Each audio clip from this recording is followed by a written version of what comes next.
नमः शिवाय नमः शिवाय नमः शिवाय। ॐ त्र्यम्बकं यजामहे सुगन्धिं पुष्टिवर्धनम्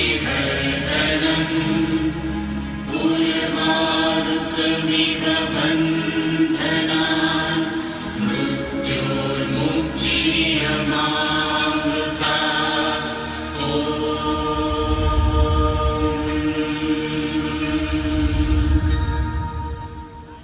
मैं महासमुद्र हूं।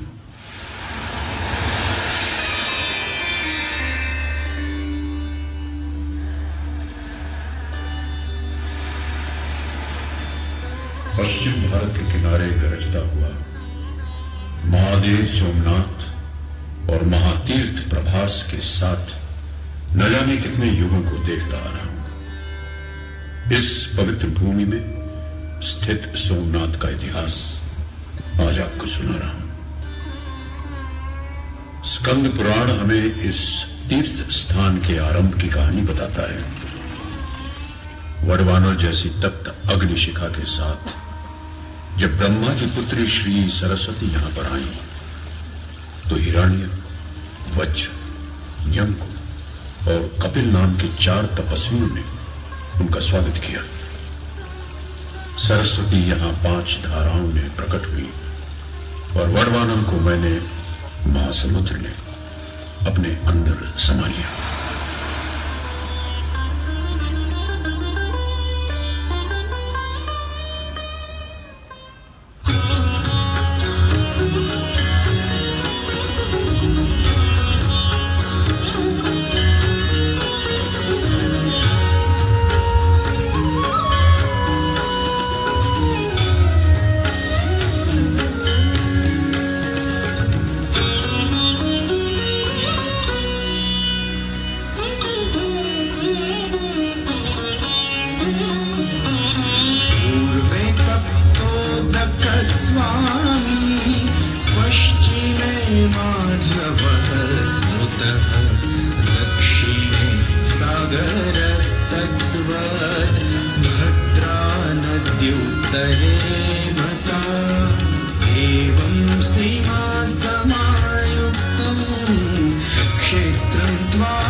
और ये सुंदर दिखने वाला सोम। बोलो वत्स, तुम्हारा कैलाश पर्वत तक आना कैसे हुआ? हे देवों के देव, प्रणाम। मैं ऋषिवर अत्रि और देवी अनुसुया का पुत्र सोम हूं। दक्ष प्रजापति ने मुझे क्रोधित होकर श्राप दिया है कि मुझे क्षय रोग हो जाए। भगवान, मुझ पर दया कीजिए। मैंने सिर्फ रोहिणी से अधिक प्रेम किया और अपनी शेष पत्नियों से दूर रहा। यह शाप उसी का परिणाम है। यह शाप नहीं, आशीर्वाद है सोम। जाओ, कृतस्मर पर्वत के पास एक पुराना तीर्थ स्थान है, वहां जाकर तपस्या करो, तुम्हें इस रोग से मुक्ति मिलेगी। प्रणाम महादेव, प्रणाम। इस पूरे ब्रह्मांड को चलाने वाले आप ही हो, आपको मेरा प्रणाम। फिर इसी जगह पर सोम ने 1000 साल तक तपस्या की और सोम को श्राप से मुक्ति मिली। उसे फिर से अपना तेज यानी प्रभा प्राप्त हुई और इसीलिए इस जगह को प्रभास नाम मिला। और क्या त्रिवेणी संगम वाला ये स्थान सिर्फ एक तीर्थ स्थान ही है? नहीं, ये तो भारतीय जीवन शैली की विशेषता का प्रतीक है। जीवन और जीवन दर्शन, जीव और शिव, हर और हरि की आराधना का स्थान है। अंधेरे से प्रकाश की ओर ले जाने वाला रास्ता है ये उस परम सत्ता की उपासना है मनुष्य जिसका एक अंश है और जिसकी आत्मा से वसुधैव कुटुंबकम का स्वर निकलता है।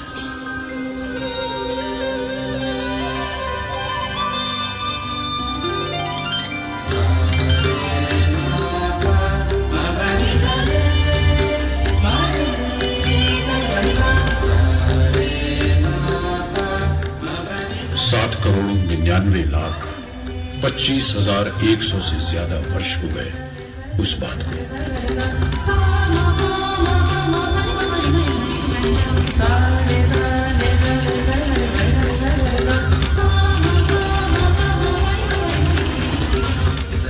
वैवस्वत मनवंतर के त्रेता युग में श्रावण महीने के शुक्ल पक्ष में सोम ने अपने इष्ट देव सोमनाथ के लिए एक भव्य स्वर्ण मंदिर का निर्माण कराया, जो प्रतीक है श्रद्धा, भक्ति और कृतज्ञता का।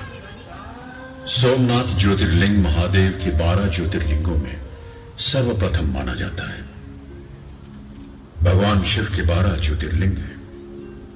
सोमनाथ गुजरात में, मल्लिकार्जुन आंध्र प्रदेश के श्रीशैलम में, महाकालेश्वर और ओंकारेश्वर मध्य प्रदेश में, केदारनाथ हिमालय में, त्र्यंबकेश्वर, भीमाशंकर और घृष्णेश्वर महाराष्ट्र में, विश्वनाथ काशी उत्तर प्रदेश में, नागेश्वर द्वारका गुजरात में, बैद्यनाथ झारखंड में और रामेश्वरम तमिलनाडु में स्थित है।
पुराणों के अनुसार त्रेता युग में भगवान शिव के परम भक्त राक्षसों के राजा रावण ने चांदी और बहुमूल्य रत्नों से सुसज्जित एक मंदिर की स्थापना की थी।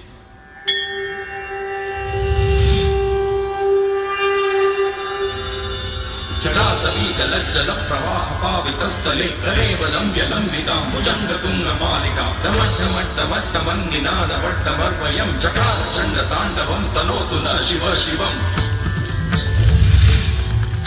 जटाकटा समप्रमप्रमं निलिम्बनिर्जरी विलोलवीचि वल्लरी विराजमानमूर्धनि तगस्तगस्तगज्ज्वलल्ललाटपट्टपावके किशोरचन्द्रशेखरे रति प्रदीक्षणम्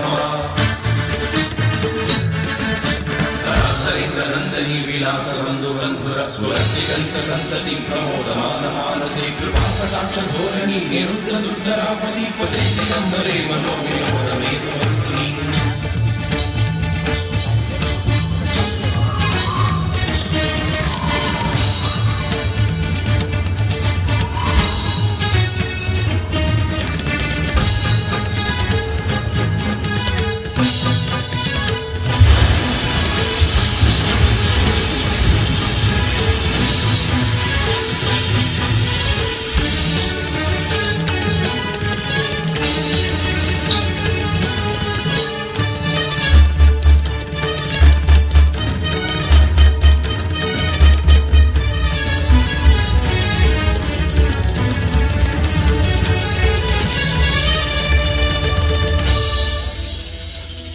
समय बीतता गया और हर युग, हर समय में सोमनाथ की यात्रा भी निरंतर चलती रही।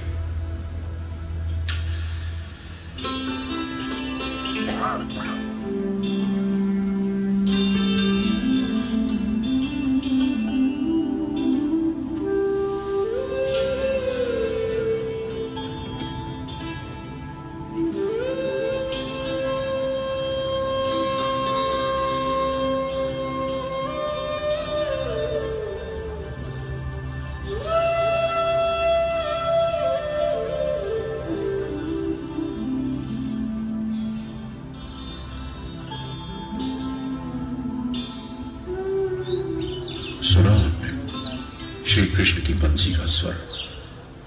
यही हिरण्य नदी के किनारे जरा नाम के पारधी ने श्री कृष्ण को बाण मारा और यहीं पर श्री कृष्ण ने अपना देह त्याग किया।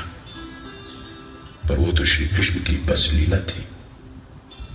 कृष्ण तो स्वयं मृत्युंजय है, उन्हें कोई मार नहीं सकता। उनके जीवन का संदेश भी तो यही है, आत्मा अजेय है, अमर है, वो कभी नहीं मरती। राधा के प्रेम में समर्पित हो जाने वाले, सुदर्शन चक्र उठाने वाले और कुरुक्षेत्र में गीता का प्रबोधन करने वाले, सत्य, प्रेम, भक्ति और शक्ति के पुजारी श्री कृष्ण महाभारत युग ईसा पूर्व 3102 में चैत्री शुक्ल प्रतिपदा की दोपहर 2:27 में इसी जगह अपने मानव शरीर को छोड़कर चले गए। हरि और हर के मिलन की ये एक अद्भुत कहानी है।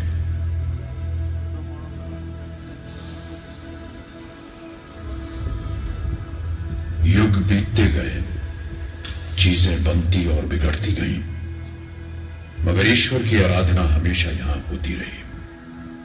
भगवान, भक्त और भक्ति की आराधना यहां गूंजती रही।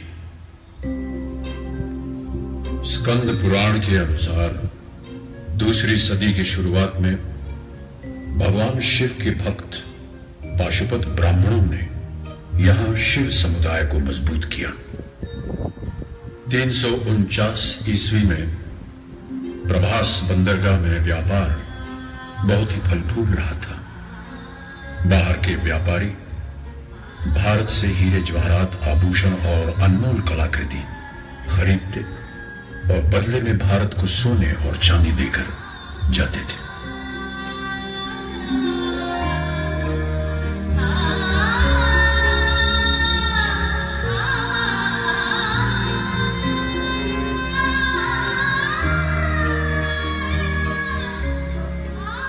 मंदिरों में बजती घंटियां, मंत्रों के स्वर और बाजार में सोने के सिक्के की खनखनाती आवाजों के बीच मैं इस वैभव को निहारता रहता। ज्ञान और संस्कृति का अनोखा मिलन यहां की पहचान बन गया। भारतवर्ष का ये स्वर्णिम काल था। ईसा की 8वीं सदी में चालुक्य और प्रतिहार राजाओं ने मिलकर इस मंदिर का तीसरी बार निर्माण करवाया। सोमनाथ मंदिर में हीरे, मोती, माणिक जैसे कई बहुमूल्य रत्नों से सजे कई स्तंभ थे और मंदिर के गर्भगृह के केंद्र में देवाधिदेव भगवान शिव का ज्योतिर्लिंग हवा में बिना किसी आधार के जमीन से ऊपर स्थापित किया गया। यह अद्भुत दृश्य देखकर सभी लोग आश्चर्यचकित हो जाते थे। मंदिर में 1 टन से भी अधिक वजनी सोने की घंटी सोने की भारी जंजीरों से बजाई जाती थी। हजारों पंडित मंत्रोच्चार करते थे। 500 से ज्यादा नर्तकियां भगवान शिव की आराधना में नृत्य प्रस्तुत करती थी।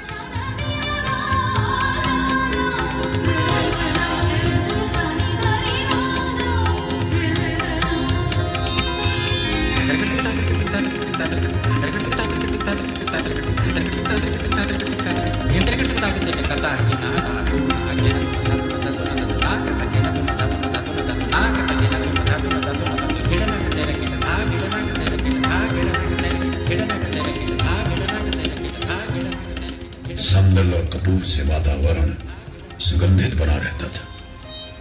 उस पर भगवान सोमनाथ का सजा हुआ चमत्कारिक स्वरूप मानो धरती और स्वर्ग का संगम स्थल हो। भारत के अलग अलग जगहों से राजा महाराजा, साधु, ज्ञानी, तपस्वी और भक्त यहां आकर भगवान सोमनाथ के चरणों में अपनी भेंट चढ़ाते थे। गुर्जर प्रतिहार राजवी नागभट्ट ने मंदिर की मरम्मत करवाकर इस पुण्य तीर्थ को फिर स्थापित किया और सोमनाथ की आराधना की। इसी समय सिंध के उस पार एक छोटे से कस्बे गजनी में महमूद तैयारी कर रहा था एक और आक्रमण की।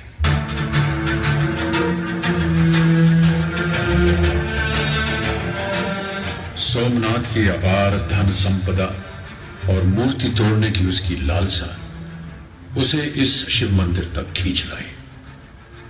6 जनवरी सन 1026 को महमूद गजनवी ने 30,000 घोड़ों, 50,000 ऊंट और 84,000 सिपाहियों के साथ सोमनाथ मंदिर पर हमला किया। 50,000 शिव भक्तों ने मंदिर की सुरक्षा के लिए जान की बाजी लगा दी।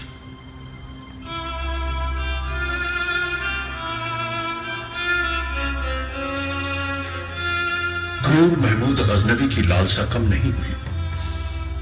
वह सोने, चांदी, रत्न भंडारों और आभूषणों को हजारों हाथियों और ऊंटों पर लाद कर ले गया।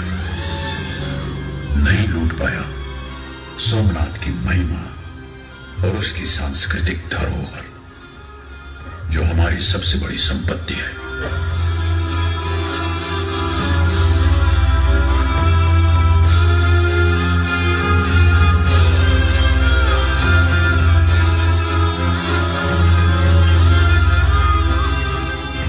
महमूद गजनवी का रक्त रंजित आक्रमण और भगवान की भक्ति में राजनर्तकी चौला देवी का नृत्य, ये इस घटना के 2 बिंदु हैं।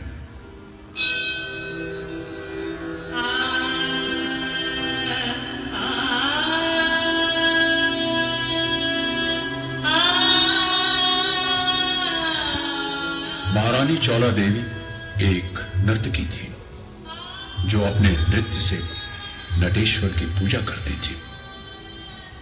महाराज भीमदेव से उनका विवाह हुआ और वो महारानी चौला देवी को अपने महल ले गए।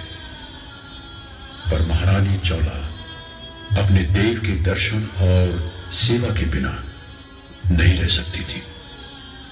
इसलिए वो राजमहलों का सुख छोड़कर फिर से भगवान सोमनाथ की सेवा में लौट गई। उन्हीं के चरणों में नृत्य किया, वही उनका अंतिम नृत्य था।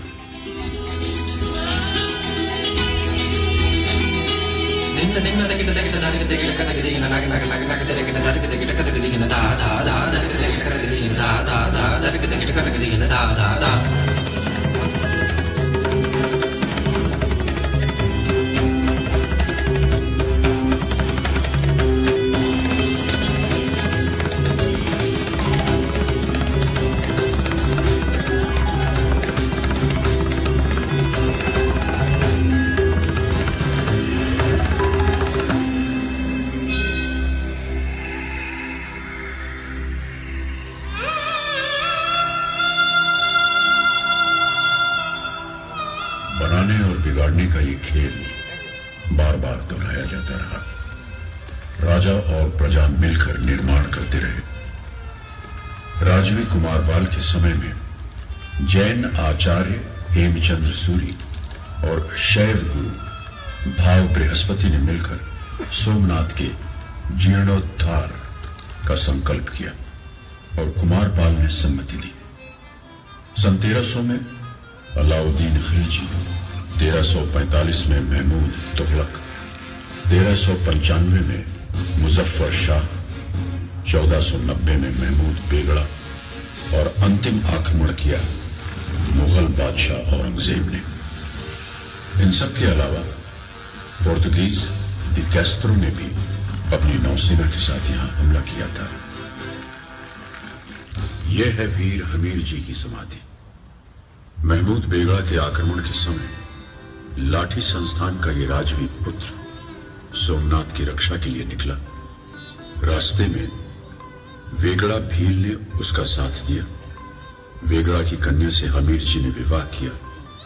सोमनाथ के युद्ध में हमीर जी और वेगड़ा भील दोनों ने एक साथ वीर गति पाई। समरस भारतीय समाज की ये एक पहचान थी। एक शिलालेख के अनुसार इस युद्ध में सोमनाथ की सुरक्षा के लिए कुछ मुसलमानों ने भी अपने प्राण गंवाए। 1783 में इंदौर की रानी अहिल्याबाई होलकर और ग्वालियर के श्रीमंत पाटिल बुआ शिंदे ने मंदिर के अवशेषों के पास ही एक और मंदिर बनवाया, जो आज भी अपनी कहानी सुनाता खड़ा है।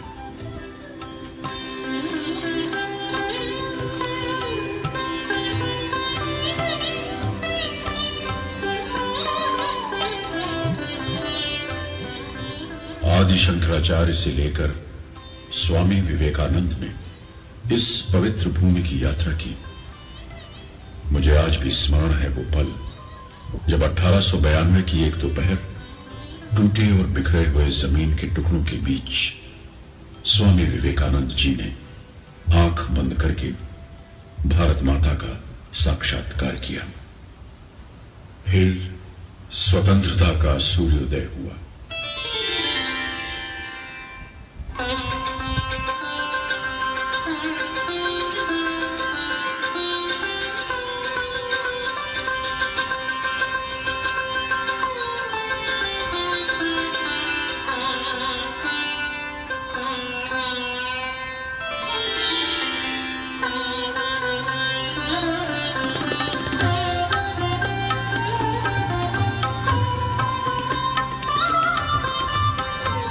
भारत आजाद हुआ। लाल किले पर तिरंगा फहराया गया, लेकिन जूनागढ़ के नवाब ने अपना प्रदेश पाकिस्तान के साथ जोड़ने की घोषणा कर दी। लोगों ने जूनागढ़ मुक्ति के लिए आरजी हुकूमत की रचना की। 3 महीनों के बाद जूनागढ़ मुक्त हुआ। सरदार वल्लभ भाई पटेल दिवाली के दिन जूनागढ़ आए और दूसरे दिन जब विक्रम संवत के नए वर्ष का भी प्रारंभ हो रहा था, 13 नवंबर 1947 को सोमनाथ वे आए। नए वर्ष का संकल्प दिवस उन्होंने सोमनाथ देवालय के सामने मस्तक झुकाकर सार्थक किया और जामनगर के राजवी श्री दिग्विजय सिंह के साथ सोमनाथ जीर्णोद्धार की घोषणा की। नववर्ष के शुभ अवसर पर आज हमने संकल्प किया है कि सोमनाथ मंदिर का पुनर्निर्माण होगा। यह परम कर्तव्य है जिसमें हर एक को हिस्सा लेना चाहिए।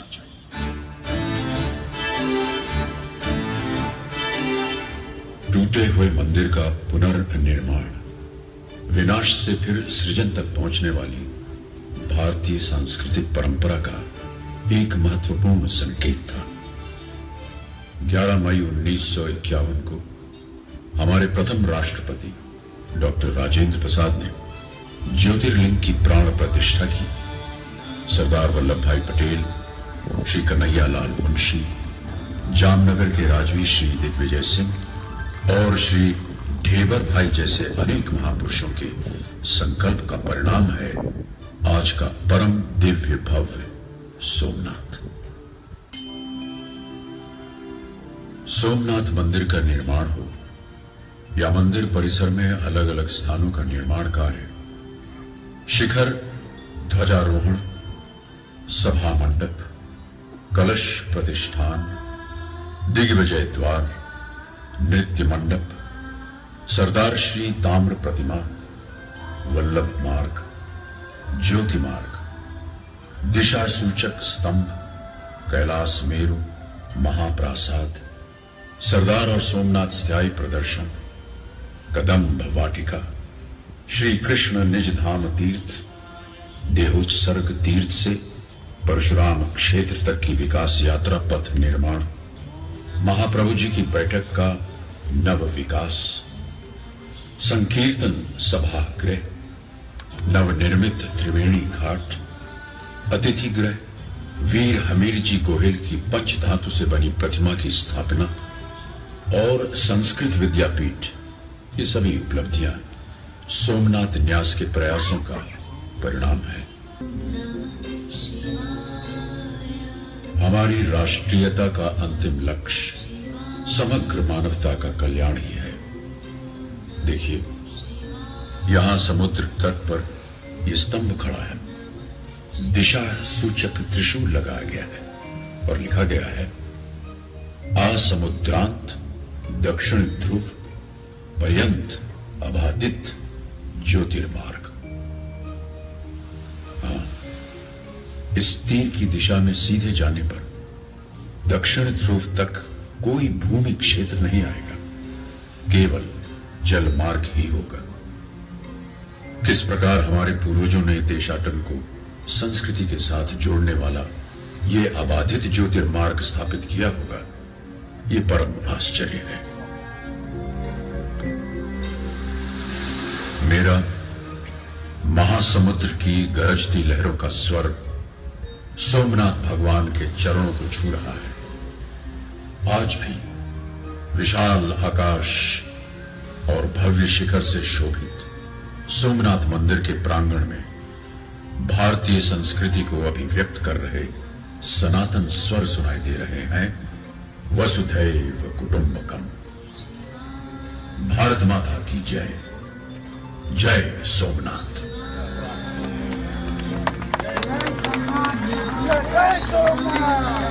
जय सोमनाथ।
यह सिंध समंदर जिस वैभवी इतिहास का गवाह है, इस इतिहास को हम सभी ने यहाँ से देखा इस लाइट एंड साउंड शो के द्वारा।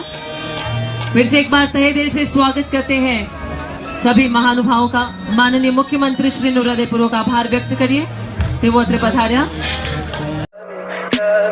Tell me pretty lies, look me in the face, tell me that you love me, even if it's fake.